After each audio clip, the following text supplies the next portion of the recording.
Wherever you go, whatever you do, throw a little at it. Omax, Vest and Briefs. வணக்கம். செய்திச் சுருக்கம். அப்பாவுக்கு சிலை வைக்க தெரியுது, அங்கன்வாடி கட்ட மனம் வரலையா? ஸ்டாலினை விளாசிய அண்ணாமலை.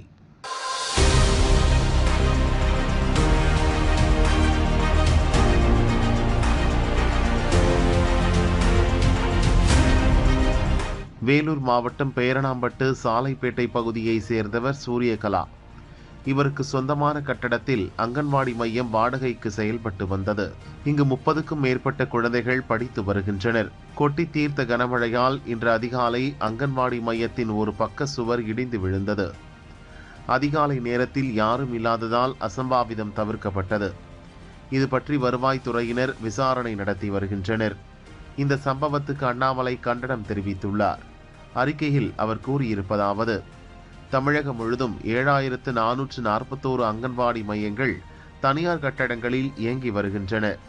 அங்கன்வாடி மையங்களுக்கு சொந்த கட்டடம் கட்ட தமிழக மக்கள் பலமுறை கோரிக்கை விடுத்தும் திமுக அரசு எந்த நடவடிக்கையும் எடுக்காமல் இருக்கிறது. தனியார் கட்டடங்களில் இதுபோல விபத்துகள் நேரும்போது குழந்தைகளின் பாதுகாப்புக்கு யார் பொறுப்பு? ஊராக சென்று தனது தந்தையின் சிலையை வைக்க தெரிந்த முதல்வர் ஸ்டாலினுக்கு நமது குழந்தைகளுக்கு அடிப்படை கல்வி வழங்கும் அங்கன்வாடி கட்டடங்கள் கட்ட ஏன் மனம் வரவில்லை? வீண் விளம்பரங்களுக்காக செலவிடவா மக்கள் வரிப்பணம்? தமிழகம் முழுதும் பள்ளிகளுக்கு முறையான கட்டடங்கள் இல்லை. திமுக ஆட்சியில் கட்டப்படும் கட்டடங்களும் முதல்வர் திறந்து வைத்த அடுத்த நாளே இடிந்து விழுகின்றன. அடிப்படை கல்வி வழங்கும் அங்கன்வாடி மையங்கள் வாடகை கட்டடங்களில் இயங்கி வருகின்றன. ஒட்டுமொத்தமாக கல்வித்துறையில் தனியார் மையத்தை ஊக்குவித்து தனியார் பள்ளிகள் நடத்தும் திமுகவினர் சம்பாதிக்க வேண்டும் என்பதற்காகவே தமிழக சமூக நலத்துறையும் பள்ளி கல்வித்துறையும் இயங்கிக் கொண்டிருக்கின்றன. உடனடியாக தமிழகம் முழுவதும் தனியார் கட்டடங்களில் செயல்படும் அங்கன்வாடி மையங்களுக்கு சொந்த கட்டடம் அமைக்க நிதி ஒதுக்கி அதற்கான பணிகளை துவங்க வேண்டும். திமுகவினர் சம்பாதிப்பதற்காக ஏழை எளிய குடும்பத்தைச் சேர்ந்த குழந்தைகளின் பாதுகாப்பை புறக்கணிக்க கூடாது என அண்ணாமலை வலியுறுத்தியுள்ளார். செயல்மொழிதான் நம் அரசியலுக்கான தாய்மொழி. ரசிகர்களுக்கு விஜய் உற்சாக கடிதம். மதுரை பாரபத்தியில் தமிழக வெற்றிக் கழகத்தின் 2வது மாநில மாநாடு 21ஆம் தேதி நடந்தது. இதில் தாவிக தலைவர் விஜய், கட்சியின் முக்கிய நிர்வாகிகள் மற்றும் லட்சக்கணக்கான தொண்டர்கள் கலந்து கொண்டனர். மாநாட்டில் பேசிய விஜய், முதல்வர் ஸ்டாலினை அங்கிள் அங்கிள் என கடுமையாக சாடினார். இந்நிலையில் மாநாடு தொடர்பாக விஜய் அறிக்கை ஒன்றை வெளியிட்டுள்ளார். அதில் கூறியிருப்பதாவது: மகோன்னதம் கொண்டு மனம் நிரம்பி ததும்பி வழியும் மறக்க முடியாத தருணங்கள் தந்த மதுரை மாநாட்டு வெற்றிக்கான நன்றி கடிதம் இது. விக்கிரவாண்டி வி சாலையில் நடந்த முதல் மாநில மாநாடு என்னை நெகிழ வைத்தது. மதுரையில் நடந்த 2வது மாநில மாநாடு என்னை திக்குமுக்காட செய்துள்ளது. இந்தளவு பேரன்பு காட்டும் உங்களை என் உறவுகளாக பெற என்ன தவம் செய்தேனோ. கடவுளுக்கும் மக்களுக்கும் என் மனதின் ஆழத்திலிருந்து கோடானு கோடி நன்றி.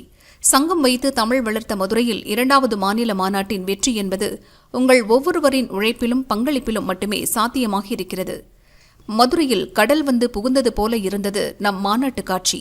கபட நாடக மற்றும் பிளவுவாத சக்திகளை அரசியல் மற்றும் கொள்கை அளவில் நின்று உறுதியாக எதிர்த்ததை கடல்கள் சேர்ந்து கை தட்டியது போல மக்கள் மனப்பூர்வமாக வரவேற்றது கல்வெட்டாக மனத்தில் பதிந்தது.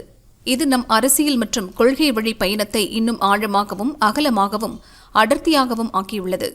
அதை இனி நாம் சற்றும் சமரசமின்றி செய்வோம். அதனை உறுதிப்படுத்த செயல்மொழிதான் நம் அரசியலுக்கான தாய்மொழி என்பதை மீண்டும் இங்கு நினைவுபடுத்துகிறேன். நம் மீது வீசப்படும் விமர்சனங்களில் நல்லவற்றை மட்டும் நமதாக்கி உரமேற்றுவோம். அல்லவை அனைத்தையும் புறந்தள்ளி புன்னகைப்போம். மக்களோடு மக்களாக இணைந்து நிற்கும் மக்கள் அரசியல் மட்டுமே நமது நிரந்தர அரசியல் நிலைப்பாடு. மனசாட்சி உள்ள மக்களாட்சியை நிலைநாட்டுவது மட்டுமே நம் இலக்கு. மக்களுடன் தோளோடு தோள் சேர்ந்து தொடர்ந்து பயணிப்போம். தூய அரசியல் அதிகார இலக்கை வெல்வோம். 1967, 1977 தேர்தல் அரசியல் வெற்றி விளைவுகளை வருகிற 2026 சட்டசபை தேர்தலிலும் நம் தமிழ் மக்கள் நமக்காக நிகழ்த்தி காட்டப் போவது நிச்சயம். நல்லதே நடக்கும், நம்பிக்கையோடு பயணிப்போம், வெற்றி நிச்சயம் என விஜய் கூறியுள்ளார். அமித்ஷா ராஜ்நாத் சிங்கை சந்தித்து வாழ்த்து பெற்றார் சிபிஆர். துணை ஜனாதிபதியாக இருந்த ஜெக்தீப் தன்கர் தனது பதவியை ராஜினாமா செய்த நிலையில் வரும் செப்டம்பர் 9ஆம் தேதி துணை ஜனாதிபதி தேர்தல் நடக்கிறது. தேர்தல் முடிவுகள் அன்றைய தினமே அறிவிக்கப்பட்டுவிடும். துணை ஜனாதிபதி தேர்தலில் பாரதிய ஜனதா கூட்டணி சார்பில் வேட்பாளராக சிபி ராதாகிருஷ்ணனும், இண்டி கூட்டணி சார்பில் வேட்பாளராக சுதர்சன் ரெட்டியும் போட்டியிடுகின்றனர். இந்த நிலையில் சிபி ராதாகிருஷ்ணன் நேற்று டெல்லியில் பாரதிய ஜனதா தலைவர் அத்வானியை அவரது இல்லத்தில் சந்தித்து ஆசி பெற்றார். அதைத் தொடர்ந்து இன்று மத்திய பாதுகாப்புத்துறை அமைச்சர் ராஜ்நாத் சிங்கை சந்தித்து பேசினார். மாலை உள்துறை அமைச்சர் அமித்ஷாவை சந்தித்து வாழ்த்து பெற்றார். இது குறித்து ராஜ்நாத் சிங் தெரிவித்ததாவது: இன்று சிபி ராதாகிருஷ்ணனை சந்தித்தேன். தேசிய ஜனநாயக கூட்டணியின் துணை ஜனாதிபதி வேட்பாளராக அவர் தேர்ந்தெடுக்கப்பட்டதற்கு எனது வாழ்த்துக்களை தெரிவித்துக் கொள்கிறேன். ராதாகிருஷ்ணன் ஒரு விதிவிலக்கான துணைத் தலைவராக வருவார் என்றும் இந்திய மக்களுக்கு அவர் தொடர்ந்து ஒரு சக்தி வாய்ந்த குரலாக இருப்பார் என்றும் நான் நம்புகிறேன் என ராஜ்நாத் சிங் குறிப்பிட்டுள்ளார். தமிழக விவசாயிகள் குறித்து மத்திய அமைச்சருடன் கவர்னர் ரவி ஆலோசனை. டெல்லி சென்றுள்ள கவர்னர் ரவி மத்திய அமைச்சர்களை சந்திக்க திட்டமிட்டுள்ளார். இதன் ஒரு பகுதியாக இன்று மத்திய வேளாண் துறை அமைச்சர் சிவராஜ் சிங் சௌகானை சந்தித்து பேசினார். தமிழக விவசாய திட்டங்கள், கோரிக்கைகள் தொடர்பாக அமைச்சரிடம் ஆலோசனை மேற்கொண்டார். இதுபற்றி கவர்னர் ரவி வெளியிட்டுள்ள அறிக்கை: மத்திய வேளாண்மை மற்றும் விவசாயிகள் நலத்துறை அமைச்சர் சிவராஜ் சிங் சௌகானை சந்தித்து தமிழக விவசாயிகள், கைவினைஞர்கள் தொடர்பான பல்வேறு பிரச்சினைகள் குறித்து விவாதித்ததில் மகிழ்ச்சி. விவசாயிகள் மற்றும் கைவினை கலைஞர்களின் நலன் மற்றும் தமிழ்நாட்டின் வளர்ச்சிக்காக அவரது வலுவான அர்ப்பணிப்பு மற்றும் ஆதரவுக்கு நான் நன்றி கூறுகிறேன் என கவர்னர் ரவி தெரிவித்துள்ளார்.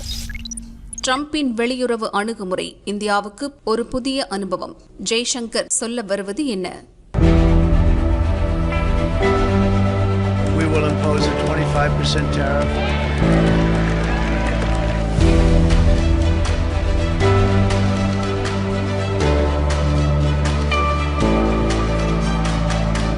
இந்தியா மற்றும் அமெரிக்காவுக்கு இடையே வர்த்தகம் தொடர்பாக பேச்சுவார்த்தைகள் நடந்து வருகின்றன. அதே சமயத்தில் சில எல்லைக்கோடுகளை வகுத்துக் கொண்டு இந்தியா பேச்சுவார்த்தை நடத்தி வருகிறது என்று வெளியுறவு அமைச்சர் ஜெய்சங்கர் தெரிவித்துள்ளார். இது தொடர்பாக அவர் கூறியதாவது: இதுவரை எந்த அமெரிக்க அதிபரும் டிரம்பை போல வெளியுறவு கொள்கையை இவ்வளவு வெளிப்படையாக கடைபிடித்தது கிடையாது. இது இந்தியாவுக்கு மட்டுமல்ல, மற்ற நாடுகளுக்கும் புதிதாகவே உள்ளது. அதிபர் டிரம்ப் உலக நாடுகளுடனும் அவருடைய சொந்த நாட்டுடனும் தொடர்பு கொள்வது முற்றிலும் வேறுபட்டதாக இருக்கிறது. அது பாரம்பரியமான முறைகளிலிருந்து வேறாக உள்ளது. இந்தியா மற்றும் அமெரிக்கா இடையிலான வர்த்தக பேச்சுகள் இன்னும் நடந்து கொண்டுதான் இருக்கின்றன. ஆனால் எங்களுக்கென சில தெளிவான எல்லைக்கோடுகள் இருக்கின்றன. அந்த கோடுகள் எங்களுடைய விவசாயிகளையும் சிறு உற்பத்தியாளர்கள் நலன்களையும் உள்ளடக்கியது. அதில் நாங்கள் உறுதியாக இருக்கிறோம். எந்த சமரசமும் செய்ய மாட்டோம். வர்த்தகத்தை ஆதரித்து வேலை செய்யும் அமெரிக்கா மற்றவர்கள் வர்த்தகம் செய்யக்கூடாது என குற்றம் சாட்டுவது வேடிக்கையாக உள்ளது. இந்தியாவிடமிருந்து எண்ணெய் அல்லது சுத்திகரிக்கப்பட்ட பொருட்களை வாங்க பிடிக்கவில்லை என்றால் நீங்கள் வாங்க வேண்டாம். யாரும் உங்களை கட்டாயப்படுத்தவில்லை. ரஷ்யாவுடன் ஆண்டுதோறும் உச்சிமாநாடு நடத்துவது வழக்கம். இந்த ஆண்டு இறுதியில் ஒரு சந்திப்பு நடத்த திட்டமிட்டிருக்கிறோம். அதற்காக ரஷ்ய அதிபரை சந்தித்தேன். அது வழக்கமானதுதான். சந்திப்பில் முன்னேற்றங்கள் இருந்தன. இரு நாடுகளுக்கு இடையிலான வர்த்தகம் வளர்ந்திருக்கிறது. அதை மேலும் வளர்க்க நாங்கள் விரும்புகிறோம்.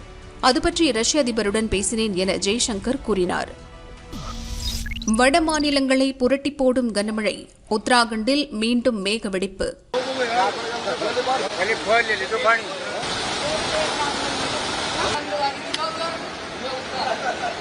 உத்தராகண்ட், உத்தரப்பிரதேசம், பீகார், ஒடிசா, ராஜஸ்தான் உள்ளிட்ட வட மாநிலங்களில் கனமழை வெளுத்து வாங்குகிறது. இதனால் நீர்நிலைகள் நிரம்பி வீடுகளுக்குள் வெள்ளம் புகுந்தது. உத்தராகண்டின் சமோலி மாவட்டத்தில் மீண்டும் மேகவெடிப்பு ஏற்பட்டதால் மலைப்பாங்கான பகுதியில் நிலச்சரிவு ஏற்பட்டது. பெருவெள்ளம் ஏற்பட்டதில் மலைப்பகுதியிலிருந்து மரம், பாறைகள் அடித்து வரப்பட்டு கட்டிடங்களை நாசமாக்கின. இதனால் 40க்கும் மேற்பட்ட ஹோட்டல்கள், 100க்கும் மேற்பட்ட வீடுகளில் இருந்த 300க்கும் மேற்பட்டோர் அங்கிருந்து வெளியேறினர். நிலச்சரிவில் சிக்கி பெண் ஒருவர் பலியானார். காணாமல் போன ஒருவரை தேடும் பணி நடக்கிறது.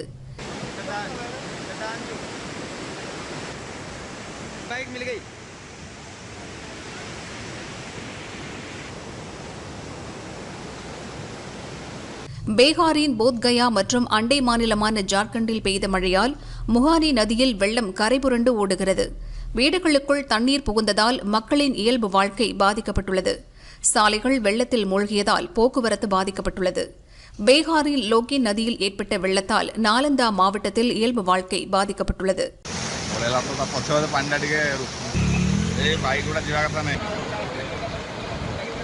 உத்தரப்பிரதேசத்தின் அயோத்தியில் உள்ள சரையு நதியில் அபாய கட்டத்தை தாண்டி வெள்ளம் பாய்வதால் கண்காணிப்பு தீவிரப்படுத்தப்பட்டுள்ளது. ராஜஸ்தானின் கோட்டா, புந்தி ஆகிய பகுதிகளில் பெய்த கனமழையால் வீடுகளுக்குள் வெள்ளம் புகுந்தது. பள்ளி கட்டிடங்கள், குடியிருப்புகள், ரயில் தண்டவாளங்கள் தண்ணீரில் மூழ்கின.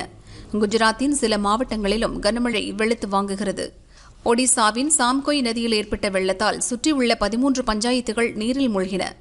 இதனால் அங்கு வசிக்கும் மக்களை வெளியேற்றும் பணி நடந்து வருகிறது. பெரும்பாலான வட மாநிலங்களில் கனமழை தொடரும் என வானிலை மையம் எச்சரித்துள்ளதால் மக்கள் பீதியடைந்துள்ளனர். தர்மஸ்தலா வழக்கில் ட்விஸ்ட், புகார் சொன்னவரே திடீர் கைது.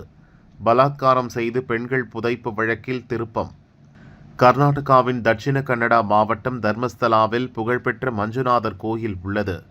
இங்கு 19 ஆண்டுகள் தூய்மை பணியாளராக பணியாற்றிய சின்னையா என்பவர் கடந்த ஜூனில் பரபரப்பு புகார் கூறினார். தர்மஸ்தலா கோயில் வளாகத்தை சுற்றிலும் 100க்கும் மேற்பட்ட பெண்கள் பாலியல் வன்கொடுமை செய்து கொன்று புதைக்கப்பட்டு இருப்பதாக அவர் கூறியது நாட்டையே அதிர வைத்தது. இது தொடர்பாக விசாரிக்க 20 அதிகாரிகள் கொண்ட சிறப்பு புலனாய்வு குழுவை கர்நாடக அரசு அமைத்தது. சின்னையா அடையாளம் காட்டிய சில இடங்களில் தோண்டி பார்த்தபோது மண்டை ஓடு கிடைத்தது. இதனால் அவரது புகார் உண்மையாக இருக்கலாம் என நம்பப்பட்டது. ஆனால் மண்டை ஓட்டை ஆராய்ந்ததில் அது போலியானது என்பது தெரிந்தது. சின்னையா மீது போலீசாருக்கு சந்தேகம் ஏற்பட்டதால் அவரிடம் நேற்று விடிய விசாரணை நடத்தினர். அதில் பொய்யான புகாரை சொன்னதை அவர் ஒப்புக்கொண்டிருக்கிறார். பொய் சாட்சியம் அளித்தல் மற்றும் தவறான ஆதாரங்களை வழங்கிய குற்றத்திற்காக சின்னையா கைது செய்யப்பட்டார். முன்னதாக சுஜாதா பட் என்ற பெண் 2003இல் தர்மஸ்தலா கோயிலுக்கு சென்ற தமது மகள் அனன்யா பட் காணாமல் போனதாக பெல்தங்கடி போலீசில் புகார் கூறியிருந்தார். இச்சூழலில் தாம் கூறியது பொய் புகார் என்றும் தமக்கு அப்படியொரு மகளே இல்லை என்றும் சுஜாதா பட் தெரிவித்துள்ளார். ஒரு கும்பல் கொடுத்த அழுத்தம் காரணமாகவே சின்னையா, சுஜாதா இருவரும் பொய் புகார் கூறியிருப்பதாக வெளிச்சத்துக்கு வந்துள்ளது. தர்மஸ்தலா கோவிலுக்கு களங்கத்தை ஏற்படுத்த சதி நடந்திருப்பது அம்பலமாகியுள்ளது. இதன் பின்னணியில் இருக்கும் கும்பல் யார் என்பது பற்றிய விசாரணை நடக்கிறது.